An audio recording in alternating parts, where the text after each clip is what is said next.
Io sono Franco Ferrini, sono dell'azienda Montana Valle del Lamone di Brisighella. Siamo qua in zona Cadilugo, che è una delle zone state colpite dall'alluvione che c'è stata a maggio 2023, e in questo caso stiamo recuperando il materiale che serve per ricostruire quelli che sono i danni sul fiume Santerno, e stiamo recuperando materiale con una macchina che abbiamo acquistato da Maie, macchina di notevoli dimensioni. Infatti noi nel nostro organico non avevamo ancora una macchina così grande.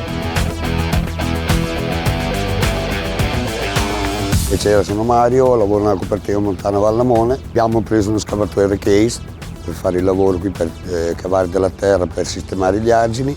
Faccio l'operatore da 25 anni, però prima ero più con i mini e adesso con gli scavatori grossi, specialmente adesso con questo col case, che è la prima volta che si può dire che lo guido. Secondo me come macchina, avendo guidato mini piccoli, questa è buona, è veloce come un mini. Secondo me come braccio, come benne, come rotazione, ha una gran forza e anche stabile.